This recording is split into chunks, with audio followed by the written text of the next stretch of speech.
In a time where artificial intelligence is totally reshaping education or has the potential to, how do we maintain authentic human connections while we harness AI's potential? Today on Women Talking About AI, join me for a conversation with Tricia Friedman, an international educator and self-described neuroqueer futurist who brings a uniquely human perspective to AI literacy. From creating personalized AI companions to reimagining educational assessment, Tricia challenges us to look beyond the productivity-focused marketing of AI tools and explore how this technology can really deepen our understanding of ourselves and others. Enjoy.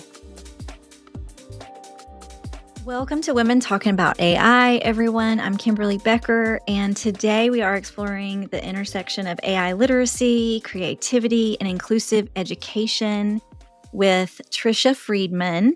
She's the founder of allied.org and is the creative content director at shiftingschools.com. She's a podcaster and an all-around educational innovator. I'm really interested in her very future forward and inclusive work in AI literacy and community building.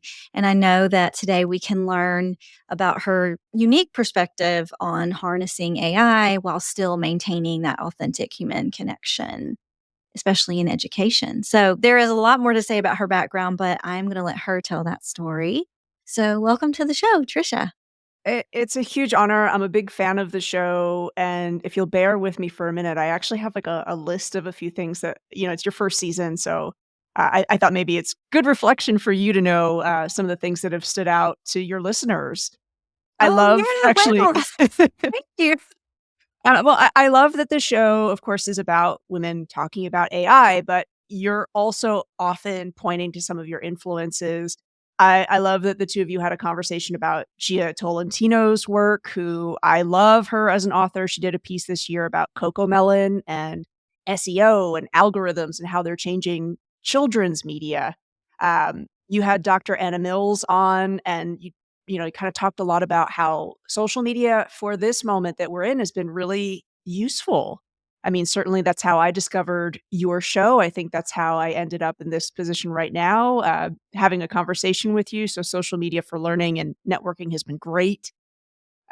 You had a really great episode talking about digital twins and the possibilities. And I have to say, like, that meant a lot to me because I've actually built an AI digital twin of someone. And I really appreciate you left space in that conversation for it's messy, right? There's going to be some good use cases, and then there's going to be some things that we don't want to do with that technology. So I super duper appreciate y'all really leaning into that gray and acknowledging over and over again the stories being written right now. We don't have all the answers, but we can find them if we, kind of come together and listen to each other. So thank you so much for the work that you've been doing with the show. I really appreciate it.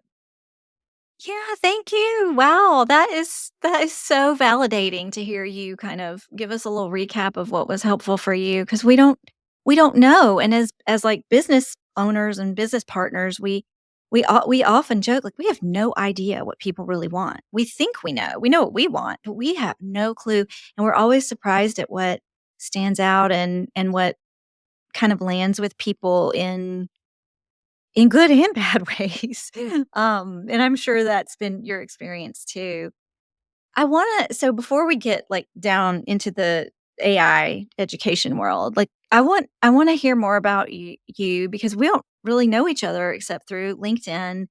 Um, what can you kind of walk us through like a mini bio of your 20 years as an educator and I think 9 different countries? Is that right? So I'm originally from the great state of New Jersey. And the majority of my career has been actually in international education in the K-12 space. So I've worked in China, Thailand. Then I took kind of a mid-career, a little bit of a break, but not really. I was in Peace Corps in Morocco, then Ukraine, where I met my wife. Together, we then moved to Indonesia, then Switzerland, then Singapore, and my wife is Canadian. So now we're here in Canada. So it's been interesting actually working in education in so many different contexts and seeing where, of course, the local, context, culture has a huge influence. But international schools are also an amalgamation of students from everywhere in the world. And so I think I come at AI or education from this standpoint of there are some universal truths to the educational experience. There are some universal truths to the way that technology influences behavior. And I think for sure right now, many of us are in this same place of things are changing quickly. And while simultaneously that's hard, K-12 education needs very much to be shaken up. I appreciate, I know you've addressed on the show before that K-12 in some regards is in a trickier spot. If you're in higher ed, you have more autonomy. A lot of K-12 is really tethered to standardized testing. We have a teacher shortage crisis that, is growing. We have a mental health crisis. So it's a tough spot to be in. But with that, I would say is an opportunity for K-12 and higher ed to bridge, Mhm. and to be learning from one another. And I almost feel like AI is the nudge that's getting us to see some of that where we should have maybe had a better bridge all along. Mm. Yeah, that's really interesting. I was at a actually, back when we were caucusing in Iowa, I was at a caucus and, the caucusing's really interesting. I don't know if you've ever read about it or seen any videos of it. I'm not an Iowa native, but I do love the Iowa caucuses. It's such a glimpse into anyway, I'm gonna get to a point about schools here. I And I believe was you. sitting okay, I was sitting at a table, and there's a lot of, like, waiting around, and it's actually really informal, like, you just write your vote on a sheet of paper, and then a Girl Scout comes by, and you put it in a Ziploc bag. This blew my mind. Anyway, a guy at the table, we were kind of getting to know each other, happened to be my son's technology teacher in 8th grade, and I asked him well, I introduced myself and I said, "I'm so fascinated by AI. Are you teaching it? Are you" and he had a very strong reaction. He was like, "I don't know how I'm expected to do anything extra given these standards that I have to teach to. There is no room in my curriculum for one more thing. It's not possible."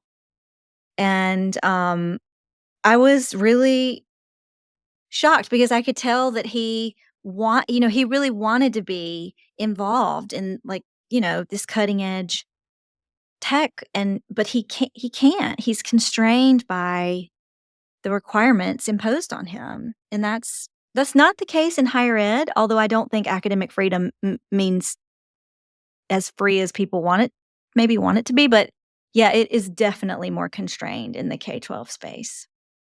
And, we're not quite in a post-COVID world, but I think at this point that we're at with COVID, the emotional needs of families are just so drastically, drastically different. And Mhm. so I think that's the other component is that if you're in K-12, you are asked sort of to be a pseudo caretaker in a way that Mhm. you necessarily weren't asked, 10, 15, 20 years ago. Mhm. The, emotional regulation, I think, has to come first. Maybe could have been a little bit more of a priority in years past, but I think that has also really changed the nature of the job. And we've just been through a big change crisis. So I think also people have change fatigue. Mhm. That's really tough. And in the United States, I think my international experience has taught me of what it means to be in a society where K-12 educators are really appreciated, respected, treated as professionals. And my experience in North America is that's not true to the same extent. So you also have that as another mitigating factor, just sort of the um, disapproval of public education Mhm. is really, really tough. So I know that you both have had a lot of empathy for K-12 and thank you for that because I don't think it always gets that and it really, really needs it right now. Yeah, we don't I mean, neither of us have. I taught high school for 2 years, in the Teach for America program, and it did not go well for me. I promptly left after my 2 years were up, and probably for mental health reasons should have left before, but it was, that's a very extreme situation. But yeah, it's my husband is also a high school teacher, and um, I actually went to his school and did an AI literacy kind of professional develop workshop because nobody is talking to them about AI. Um, they were blown away. Yeah, we have a huge spectrum of schools that are getting access to the learning, that are given the time, that also, uh, there's a little bit of, watching for, because the other thing we see is lots of folks all of a sudden overnight are AI experts, Yes. right? And so the quality and, the thoughtfulness of training, if that's happening, it's all over the place. And I think if you're watching which states are coming out with different guidance, there's some variety there. And even though we can't bank on the average family getting the same level of care and treatment, we know that kids are using this technology. We know that this technology has always been, or has been a part of their lives, with streaming services for a long time. And when you have conversations with teens or preteens about the ways in which they're engaging AI, it should be worrisome that we're not doing a better job of upskilling teachers. But again, you and I kind of outlined there's multiple crises right now that are at play. And so this is a piece where education needs to be better funded. And I think we're going to see what it will mean to once again have sort of this technical equity issue of kids and families, parents and caretakers understanding the real positive use cases, but then, of course, also the dangers. Yeah. Yeah. What's top of mind for you when you in your consulting business? So what's top of mind for you when you begin to interact with the school? What does that look like? Where do you start? And I should say, someone called me out on LinkedIn because we often throw around this term AI, and typically what I'm talking about is generative AI. I'm a linguist, and so that's my connection to it. And you pointed out lots of people are popping up as AI experts. I am no expert. I'm not a computer scientist. I do not position myself as an expert. I usually like the word enthusiast. Um, I have Jessica and I have been obsessed. We've talked about that before on this podcast. When ChatGPT came out, neither of us slept. We were texting each other at 3 a.m. It was ridiculous. But yeah, so when you go into a school or when you get in front of a group of people, where do you start? Well, I kind of want to touch on what you just said about the expertise and not being a computer scientist. I am not a computer scientist either, but something I appreciate that Dr. Timnit Gebru talks a lot about is that in this new era of generative AI, we actually really need folks with humanities backgrounds. We need folks with backgrounds that are not necessarily what we would think of when we think technical expertise. And my advice to any school district or anybody who's thinking about bringing someone in to talk about AI literacy for educators is this person an expert in pedagogy? Are they an educator with real flourish? Because I am more interested right now in, it's not about the tools per se, but Mm. it really is about the strategies, the applications of this technology that actually mean something for learning. I feel like when we're talking about a tool like ChatGPT, it wasn't built for education. It has applications, right? But I think if you even look at the marketing language or rhetoric around it, so much of it is about productivity. You can write 10,000 LinkedIn posts in seconds. Nobody wants that. So I think you want to bring in somebody who really understands what's going to help shape problem solvers. In what ways do we need to reimagine assessment? How is this, of course, linked to DEIJ? This is, I say again and again, this is a moment where the literacies cannot be in silos. We really need to be looking at how they're all knotted and interwoven. Um, and so that's very, very important to me. To answer your actual question, I always start with trying to get a better sense of where are folks at in your community, understanding that there's not necessarily like an average, but are people already exploring with it? Who are some of the folks in your community that have been experimental? Because I really think that valuing the expertise and building on it, um, it's showing that respect to the community first and foremost. So top of mind is like, where are the successes? Where are some of the areas where people are very afraid of the technology? When I talk about the interwoven nature of literacies, emotional literacy is one of them. I do think that some educators, and I think this is true in higher ed and K-12, there's like a grieving process that some folks have to go through. If you really loved, I don't know who these people are, but if you really love teaching the timed trial essay, it's dying. It's maybe already been dead, but folks maybe haven't had the time and space to grieve it, say goodbye to it, and also be shown, is there something more generative on the other side of that? That's the conversation piece that I think if you come in hot with these are the top 3 tools, I just think people are tired of that. It's not effective. But if you're able to come in and talk about how might this shift the learning experience in a way that is going to be different and acknowledge difference hard, but in a way that actually, ironically, might feel more human, is going to build on the relationships that exist within a school that remembers what's the point of school? Like, if you ask a 13-year-old or an 8-year-old, why do you go to school? 9 times out of 10, they're going to say, because that's where my friends are.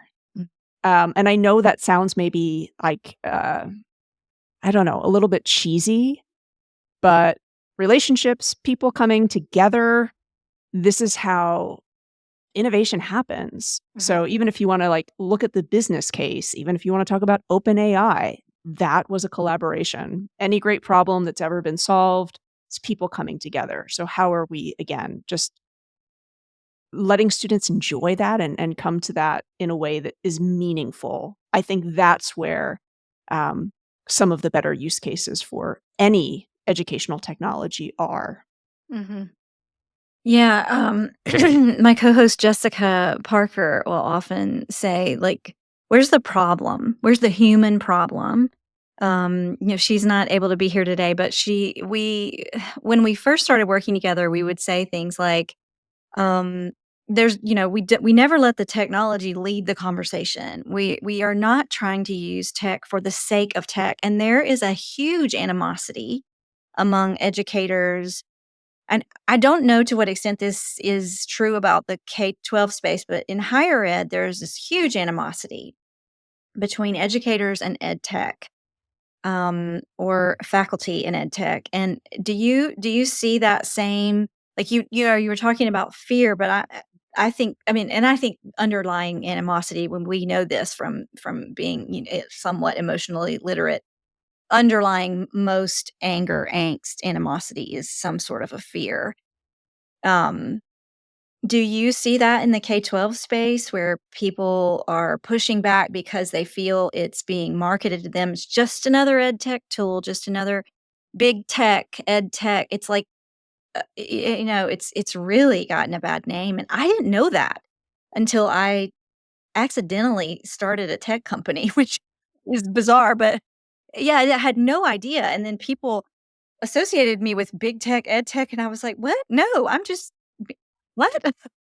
You see that in K-12 too? Oh, it's a huge Yeah. issue in K-12, and I think there's a few different reasons for it, or a few different, potential, reasons that it's ended up there. And something I really appreciate about y'all on the podcast is explaining where you've made some of those business choices with Moxie, where intentionally you've said, "Let's keep the tension, we believe in it." Mhm. It might initially be a better business decision, but we're not going to do that because that's rare, I think, with ed tech companies.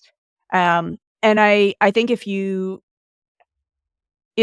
a teacher today, you have been through the experience of money being invested in some technology that didn't solve a problem. It might have even created more problems. I think about the smart boards lots of money was spent on smart boards. It didn't solve a problem. It created problems. And I think, again, because your average K-12 teacher is really doing the job of 3 people at once, Mhm. it's sort of like, please don't make problems where we didn't need one. And if, we have money or we have resources, please can we be more thoughtful in the investment of it? I think a lot of schools are getting better at that. And, like there have been ed tech companies that, of course, initially a tool will be free and then everybody gets on board and then all of a sudden it's super expensive. And public education just does not have a ton of money. So I think that also has felt a little bit bad faith. There are other organizations that have done a great job of making things free specifically for educators, and that's mattered. And then there's also different organizations where, sure, like there's an educator behind that product, and you really notice a difference between like I've had that classroom experience and I know what some of the needs of students are versus we're just going to create something super shiny and flashy. So that animosity for sure is there. And as I mentioned, I also just think we're in such a space of change fatigue. Futurist Amy Webb talks about this time as being, a hyper cycle of change. And she talks about thinking that, we're going to look back at this time and we're not going to be thinking about millennial versus Gen X versus Gen Z. We're kind of all going to be Gen T. And that's T standing for transformation. That our collective generations are going through the greatest period of change altogether. And I think a lot about that, and how true that might end up being. Mhm. Yeah, well, speaking of, futurists, you describe yourself as a neuroqueer futurist. Tell me about that label and how that applies to your work. Yeah, so I am both queer and autistic, and I'm very interested in futures literacy. Futures literacy is, basically the work of being very, very aware of signals, of things that are happening today that are sort of like clues or hints at what might come. But that is not to say that you're disinterested in the past. I think a futurist will tell you in order to think about a 10-year horizon, you also really need to be hyper aware of what's happened almost 20 years previous in any different industry. But it's also work that's very social, that also prioritizes the imagination. Futurists often talk about you have to be able to think the unthinkable and be willing to look at multiple different futures. And that's work that you can use AI to assist you with, but it's also uniquely human. I have to be paying attention to my world. I'm thinking a lot too, though, about how my autism and my queerness are real assets. AI is a predictive technology. And so I think in some ways, predictive writing, we're already seeing where people are really worried, like, oh no, does my writing feel or sound generic or average? And I sort of think, again, this is going to be a time where we're really going to value creativity. I know a lot of folks are very worried about, creativity and creative thinking skills being corroded, but I actually think for the first time, we're going to start to think about how absolutely essential they are.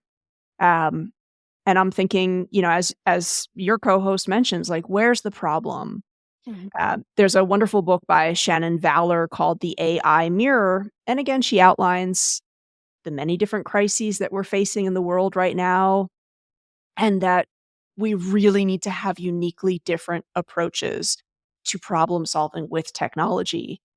And I kind of feel like, as an autistic queer person, I am used to approaching things kind of differently, right? And realizing that sometimes the status quo is maybe not the best approach. So that's where some of the work that I do with AI is quirky, is different, but I think that's where we find the edges of use cases. I think Professor Ethan Mollick, who I know you're a fan of, talks all the time about, if you're saying that generative AI tools can't do something, is it that the tool can't do it or you haven't tried in the way that's gonna nudge it to be able to do that for you? Mhm. And again, I think when I look back at some of the experimentation I've done, that's the thing that I hear back from people is like, "That's really interesting. I would not have thought about doing it in that way." And that's where I talk a lot about how we have to talk and we have to analyze the marketing of these tools.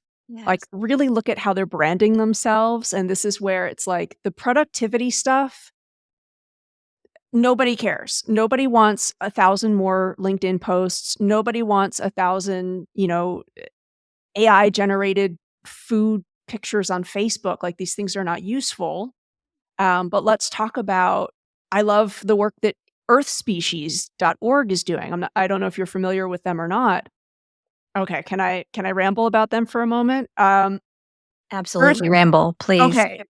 This has been I love, love, love digging into earthspecies.org is essentially using the power of AI to decode interspecies communication. So, that's everything Oh, from bats to dogs, and if you if you dig into, like, the nitty-gritty of some of the debates that scientists are having, you have some folks saying, "Hey, this is gonna be like when we landed on the moon, and then we had folks really caring about planet Earth because they saw it from afar and it gave us a different perspective on what it means to take care of our home." Some scientists are saying, when we can better understand animals, we might move away from factory farming. We might totally have more people going vegetarian, and that might help the environment. And then, of course, there's other scientists who are saying, but what if we get it wrong? What if we completely disrupt whale migration? Like every time I hear the news about like, a whale or a dolphin like attacking a yacht, I'm like, is that what's happening? It's like half laughing, but hey, maybe.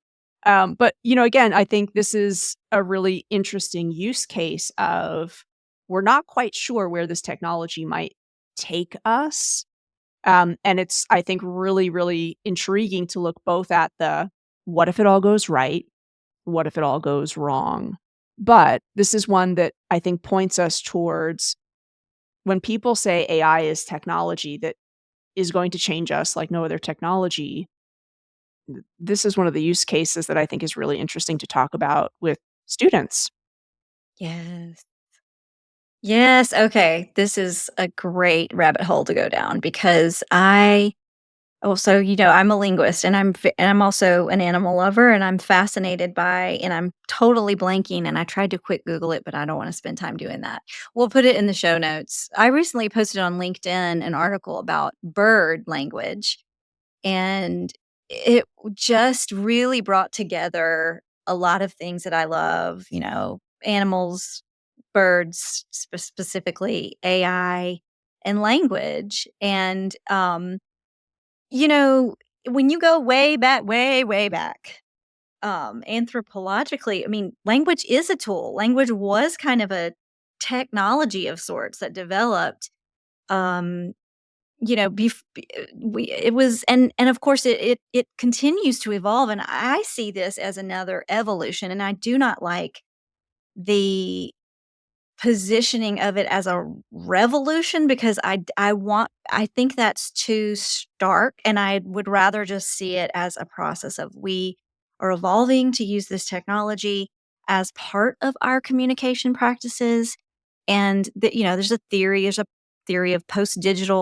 um of a post-digital world, basically. A researcher named Knox came out with it in 2019, which was pre-COVID, and I think now it's more true than ever. But that technology is really just an extension of us. It's not. We're sort of not. We're in the middle of it, and it's part of us, and it's yeah. So yeah, I love that. I love that idea. And my husband teaches biology, and he often focuses on climate change, climate, effects of all of that, and they look at a lot of news stories, and the story, yeah, a lot of things you said, I'm just like, oh, I, so many rabbit holes. Okay, I digress. Well, I just Um, wanna recommend one other yeah, book to you then, mhm, because I think I completely agree with you. I think this is a part of an evolution. Technology has also been a part of that story. yeah, Dr. Kate Darling has a great book called The New Breed, where the analogy that she uses is that we should be thinking about AI the same way we've always thought about our companion animals. And she goes into the history. I'm also an animal lover, but I didn't realize in World War II, a lot of Americans were asked, like, will you donate your dog to go and fight? Yeah, it's like remarkable. Like, and it also goes into the, current military use of animal species. I had no idea. But she talks a lot about how animals have always assisted us in our progress. Dogs, horses, like the human species would not be in the place that they are without Mhm. that help. And that the same is going to be true of our relationship with AI. It's going to help augment our capacities. It's going to, enable us to do things that we could not do before. And I think the argument that she puts forward in her book is really great. And I do think that metaphors like that are really useful for us opening up the conversation, because I think for sure the media is either trying to just really create this binary divide of you're either for AI or you're against it. And I just sort of think like it's a false dichotomy, like nobody that I know is either like pro phones or, I mean, I guess some people are like fully against them, but like I have a love-hate relationship with my smartphone. I have a love-hate relationship with my dishwasher. So I kind of just think like those gray spaces are where, Yeah. the better conversations can really flourish. And I do think though, like when we think about, oh, right, like, there's been so many different aspects to human flourishing that have only been possible by bringing in the intelligence of something else. And I feel Yeah. like I am only the person I am because my wife and I have a dog, and I feel like my dog has taught me about love dogs. Like they do teach us how to live better lives. I truly believe that. Like dog intelligence is an asset to human intelligence. Mhm. Absolutely. Yeah. And all in human intelligences, not just the traditional, but especially the emotional intelligence. Um, yeah, so many things. I wanna go back to something you said about marketing and how AI is being marketed, especially in educational sectors. My concern, Jessica and I have a huge shared concern of this idea of speed and productivity and becoming superhuman and doing everything faster and better and um not just because learning requires friction, but also because the the purpose of, I mean, we work primarily with researchers and graduate students, and they're, they're often coming to us because they have a deliverable product that is due. And so that's their goal in that moment, is to get that product done. But what I like to remind people is like the goal overall is not to finish this paper. The goal for someone is in a research setting is to become an expert. Graduate students, that is their job. They are becoming experts. They're not just finishing that lit review or, finalizing that thesis.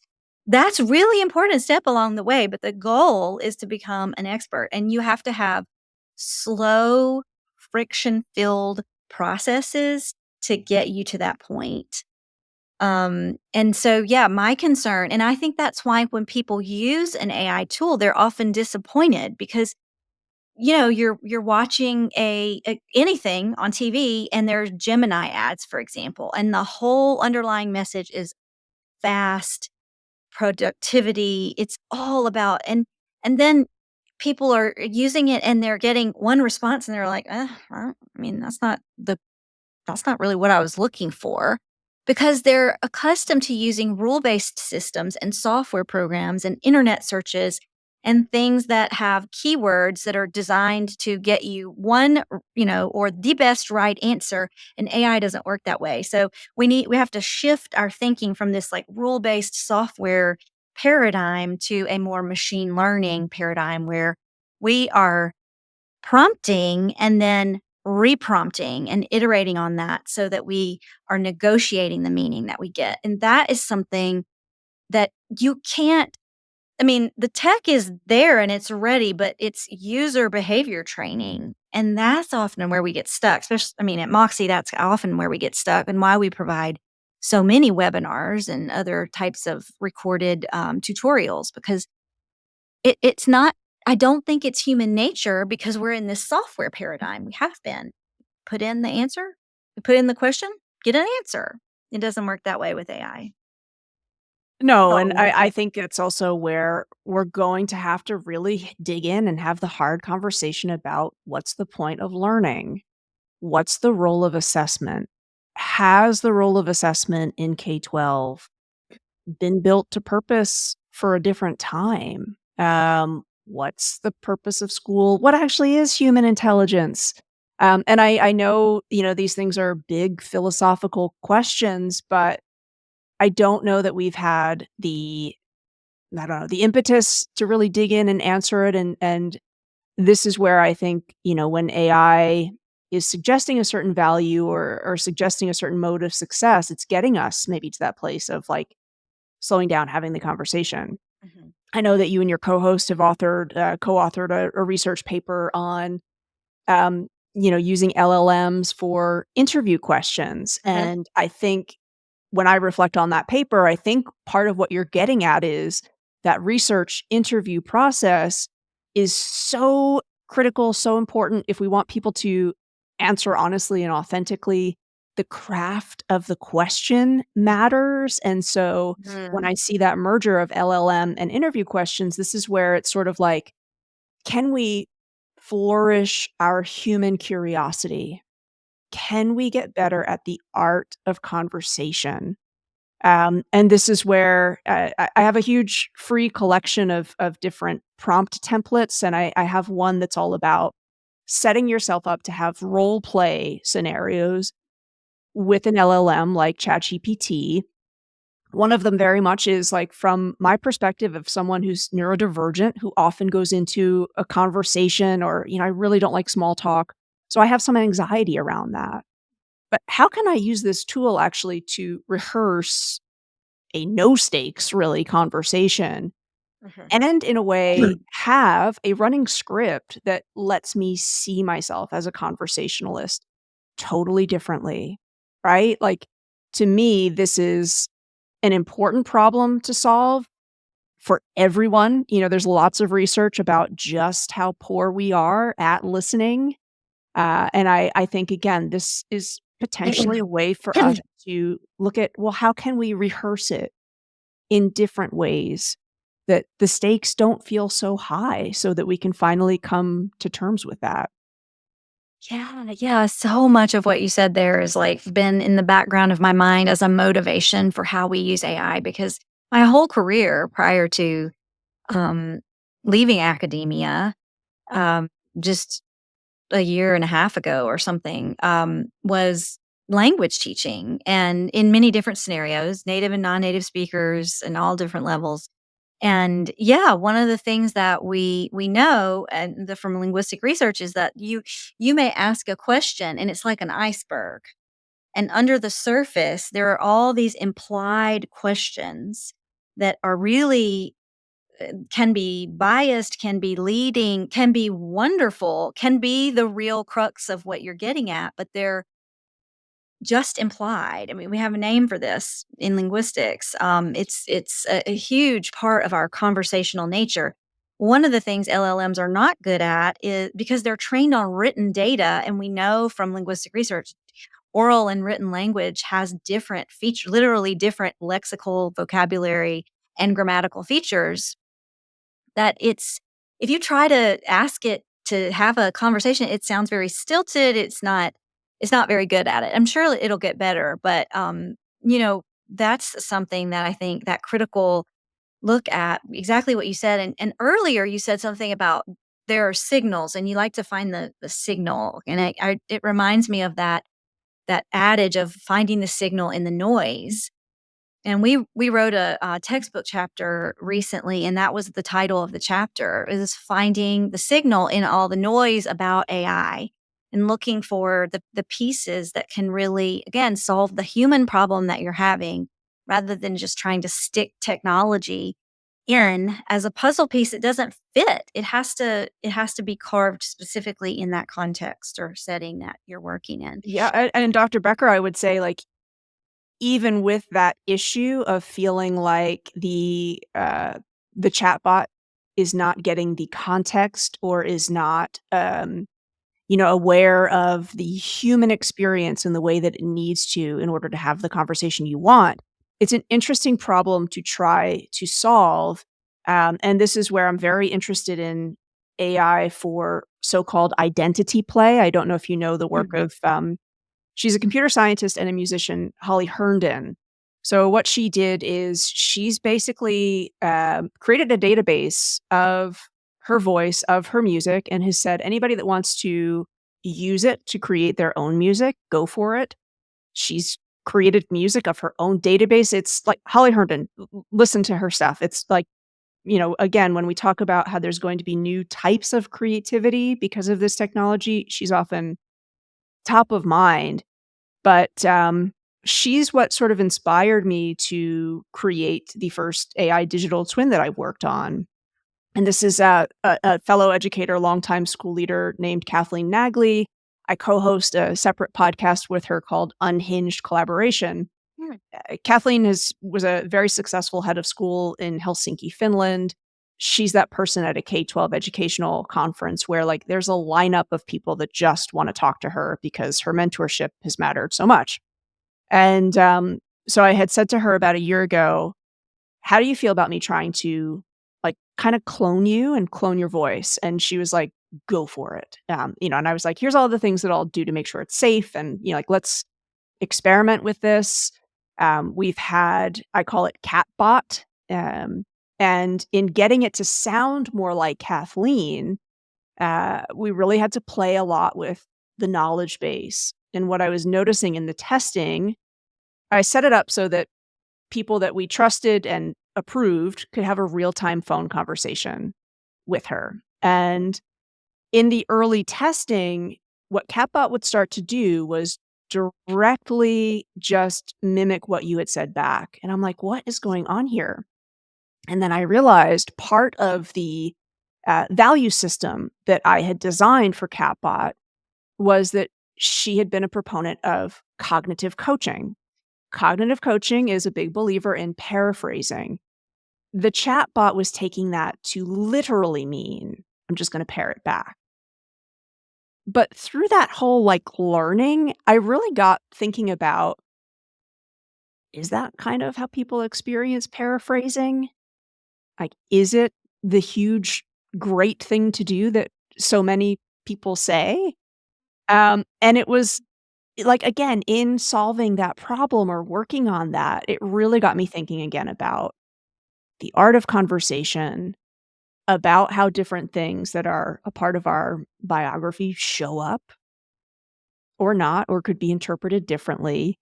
And so I think even in that act of what does it mean for me to sound like myself? AI is a technology for us to learn about ourselves in profoundly new, different ways, which I would argue this is so much more important than the productivity use case. So when I'm talking to teens, it's also what are some of the ways that you're going to be able to understand yourself, your context with this, that are much more interesting than that timed trial written essay. And again, I think that's where, we talk about tension with learning. People are willing to stick with that tension if the learning feels meaningful or important or relevant. And I think that's the other thing right now that's really hard. Like, that stuff that's not relevant. Mhm. Of course, I would rather just ask ChatGPT to do it. I wish I could have done that for a lot of my quote unquote homework. So I almost appreciate, I know this is a spicy take, but I almost appreciate that this technology is saying that totally pointless, meaningless assignment. No, it has no place in schools anymore. Yeah. Yeah, I agree. I mean, as a person who has taught freshman comp for a number of years, I cannot tell you how many times I've been asked that question, when are we ever gonna use this and start, obviously you use certain pieces of it. You need to be able to get to your point and write a thesis statement, but the 5 paragraph essay just really needs to die. I'm sorry. And Uh, and the and the thing is, like, like, with death and the life cycle, it's like I think it's like there's a version of that mhm, that is gonna be meaningful to students that's mhm, probably gonna be multimedia, mhm, yes. right? Like, it's not it dies and then, like, oh, you know, Yeah. like, there's something better on the Mhm, horizon. I think that's the conversation that we need to mhm, start inviting folks towards, like, what's the next version of it? yes. Yeah, like electronic rhetoric. I mean, there's written rhetoric, there's visual, there's oral, and there's electronic, and yeah, there's so we at the end of my career when I was teaching some freshman comp, I allowed them to their deliverable could be anything, could be a podcast, could be a video essay, could be in any mode, and they loved that, and it's so much more useful to be able to make an infographic or a video, the skill that that can take into the workforce, and just what it does in the mind, is really so much better than just forcing everybody to, you know, use this outdated assignment type. But yeah, it's gonna take time, and I think people get very they hear this, they probably agree with us. Lots of people agree. Yeah, the 5 paragraph essay needs to die and we need alternatives, but they don't know what those alternatives Right. are, and they are grasping and they think they need to do it right now, and Jessica and I will often say, "Just baby step it. Just change one little thing, one little aspect of an assignment, not a whole assignment. Just baby step your way into it," because the brain is not going to react well if, emotionally and cognitively, anytime you try to disrupt a system, it's gonna be harder if you don't not micromanage, but micro step your way into that change. Oh, Yeah. 100%, and I think that's the thing. A lot of people feel like this pressure to like, just truly transform everything overnight. It's not possible. We can't do it. Mhm. And I think sustainable change is change that's been built incrementally. And we've got, like, a little bit to take from the natural world with that, right? Like, seasons often, well, healthy seasons when the world was healthy, like, we saw the gradual shift.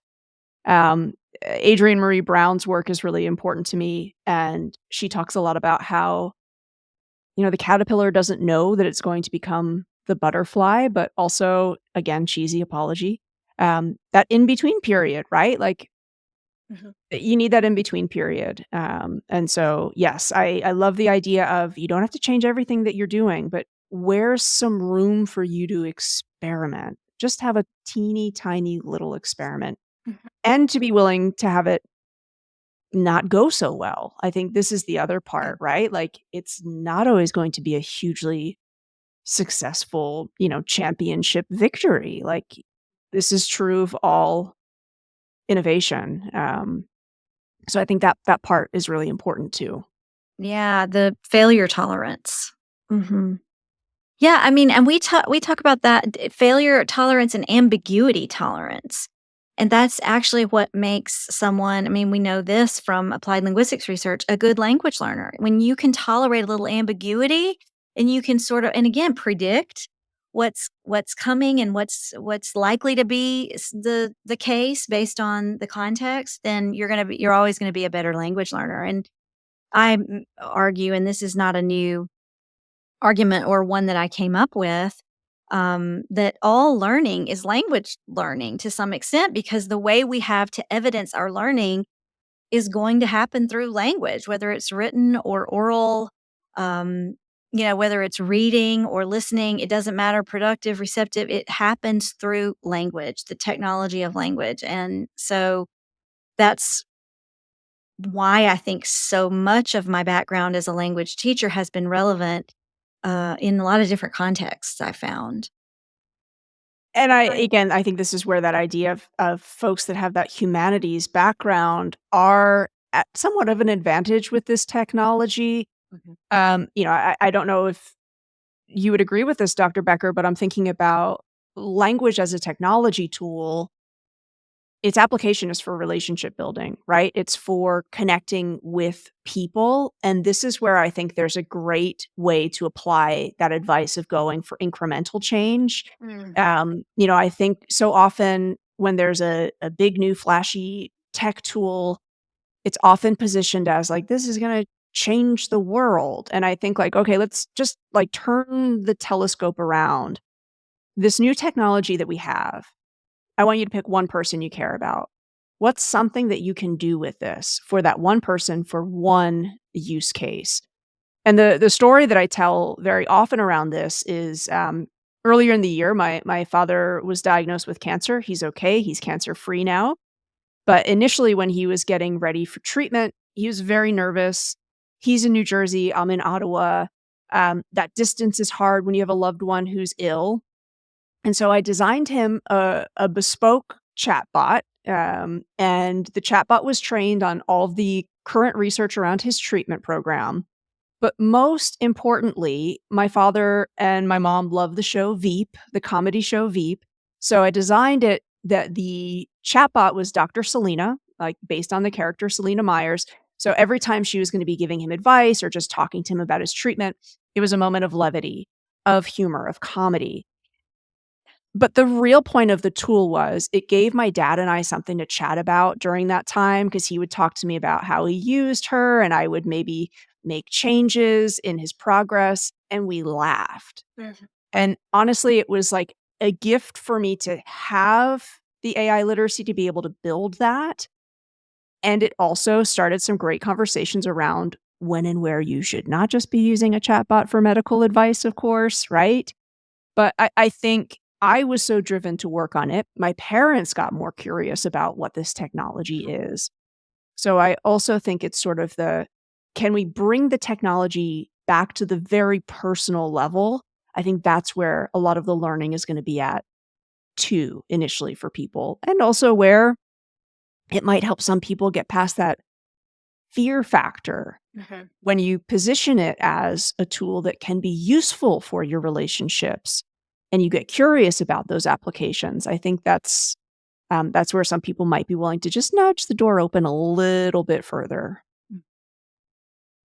Yeah. All right. Well, this is fascinating, and I don't want to end the conversation, but I want to be aware of your time.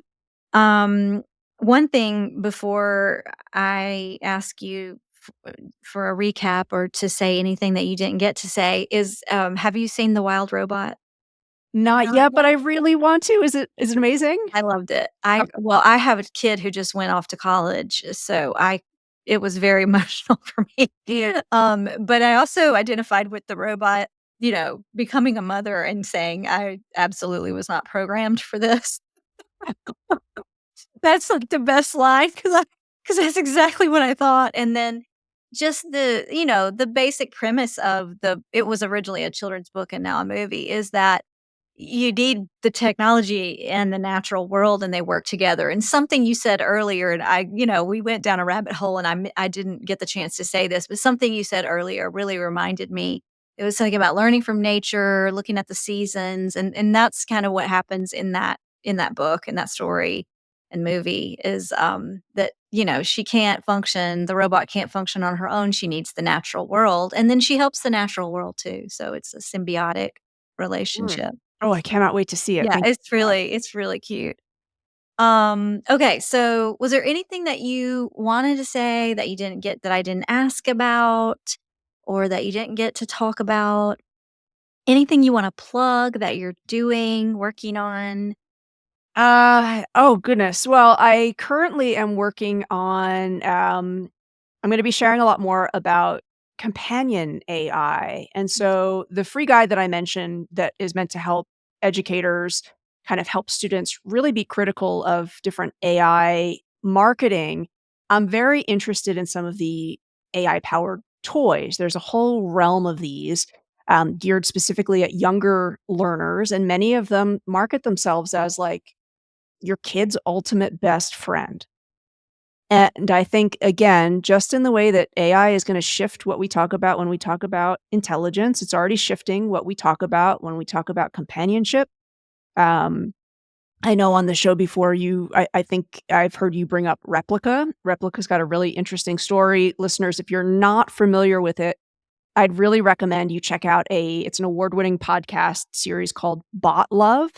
The co-hosts it was a 6-year deep dive into investigating different folks who they have very real, meaningful relationships with an AI companion. And prior to listening to that show, I would have felt like so judgmental of that. But they do a really good job of explaining how, for some people, like it is a lifeline. I had the great fortune of getting to interview Anna Oakes, who's a co-producer and a co-host, and we talked a lot about like it's technology that's super gray. Like, there are some use cases that if you listen to that show, it's going to make you cry. And then there's other use cases where, of course, we should be super concerned about this. So I have a series that's coming out that's going to be looking at companion AI, the marketing of these toys, and then what they actually do. Because I think this is a conversation that's not on the radar of parents and caregivers yet, but really needs to be. I think about my own childhood. I really wanted a Teddy Ruxpin and really wanted one, didn't get one, clearly not over it yet. Um, but, some of the connections that I felt to my toys, Mm. but what if it's a toy that is designed to really keep my attention?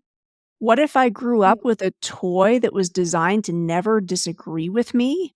What kind of friend would I be to others if that's how I measured successful friendship? Like there's a lot to get into there. So Yeah. yeah, I think companion AI is really something that's gonna there's a few toys now. The market's expected to boom, and I think we need to have um more conversations about that. Just, really just exploring. There might be some use cases where someone's experienced extreme trauma and this is a bridge, but there might be an over reliance where we are taught that, hey, what you want from a friend is somebody that just always reaffirms your worldview. And I don't think that's a world that many of us want. No, no, and I have the same concerns, on a much more professional level about the agreement that happens just in general with an AI. I've often described them as like a codependent, eager beaver. They're really eager to please and eager to make connections that maybe aren't there because you hinted again, coming back to this idea that there's always an implication underneath the actual word that or phrase that is said. We don't often dig that deep, but the AI is picking up on that because it's just a predictive algorithm. It's just a communicative, um, yeah, it's just a mathematical communication model. And so it's gonna pick up on things that we don't even realize are there. Um, Well, that's where I mean, if I'm gonna plug any other thing, I've been working recently on some folks aren't aware, Spotify Wrapped just happened. People are sharing their LinkedIn Wrapped. This was yeah. a year past, but these platforms also give you access to your lifetime data. Mm. So, I recently went through the process of, downloading my lifetime Spotify data that goes back to 2014, my Goodreads data. I'm an avid reader, so it's really interesting for me to look into that.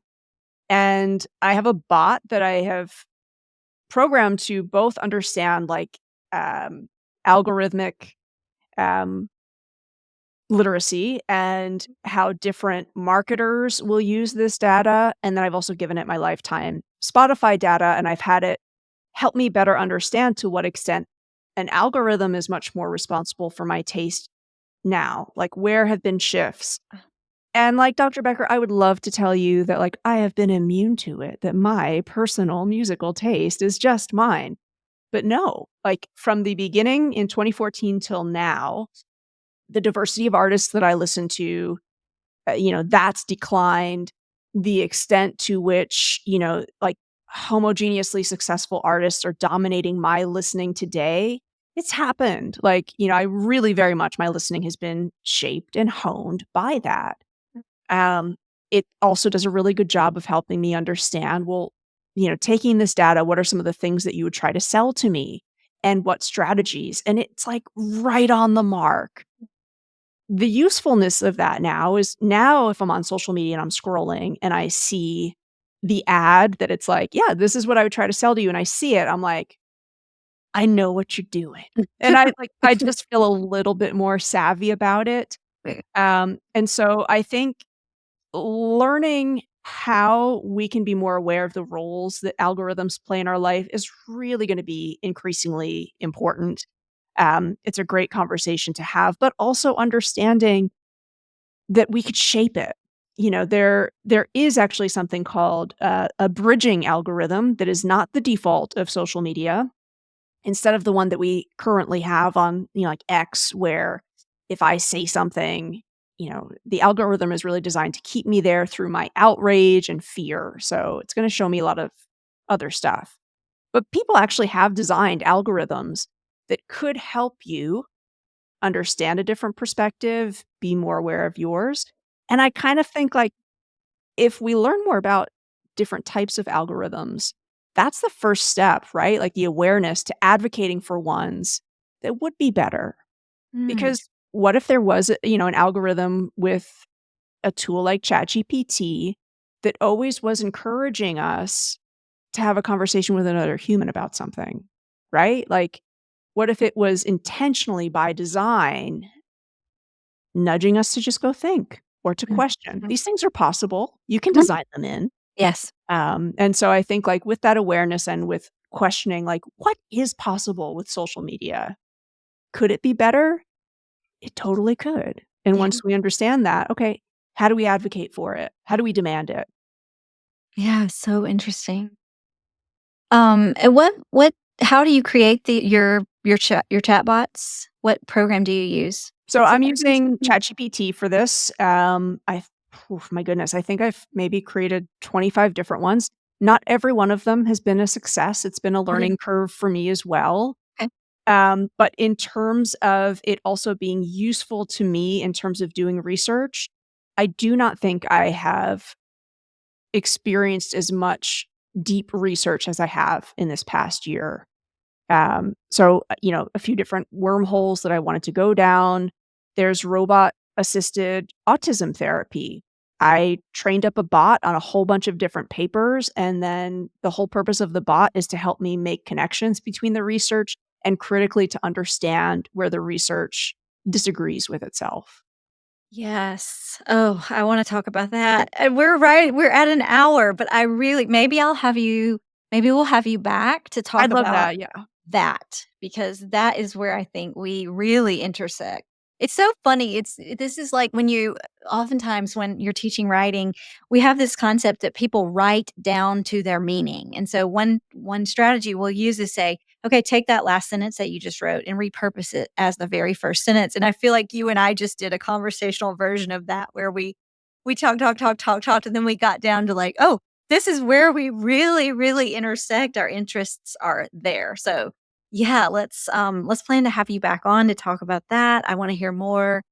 And let's do our peach and pit of the week. Do you have one? This is a tradition Jessica and I have at the end of a show. We like to say, just to help people see we're just humans. Okay. So should it And you're not be calling me anything Dr. Becker, but I'm Kimberly. Please call me Kimberly. Okay, well, you earned that PhD, so I feel Well, like it's yes, just, but like, it's a lot of work. yeah. Thank you. Oh, my peach for the week, I'm gonna bring it back to my love of my dog. My dog's name is Tashi. It is snowy here in Ottawa, and so she had her first major snow zoomies of the year, and it's beautiful. Like, just, again, I think like you were talking about with different you know, learning is not necessarily about the product, it's about the process. Like, dogs show us that all the time. She's not trying to, like, win a race. Mm-mm. She's just like, "The Zoomy feels good. Like, I am fast, and I'm going to enjoy just oh, it feels good to be fast." Oh, I love that. Her first snow zoomies. Oh, that's I have great. a video. I'll send you the video later. Yes. Yes, please do. Ugh. All dog videos welcome. And cat videos. I'm not a cat. I used to be a cat person. Unfortunately, Same. I married somebody who's allergic, and so I've been away, and now I have an allergy. This is a common thing, I apparently, but it's very frustrating because at heart, I really love I think I'm a cat person at heart. But anyway, and a pit? Oh, pit. Okay, you think I'll say my pit of the week so I can end with my peach, and then it'll give you time to think. Um my pit of I've had kind of a rough week. Technology is kind of a recurrent pit for me because what I love about my job is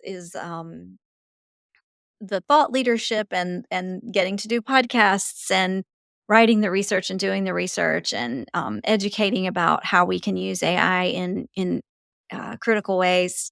And sometimes I get bogged down in we just released Moxie 2.0, which is wonderful, great new version of our system, but it has created lots of login issues. And so we've been dealing with customer service, kind of technical glitches and trying to figure out what people are seeing and asking for screenshots. And it's just very tedious. And I've been bogged down in that. So I think that's I'm going to start with my pit so that I can end on a peach.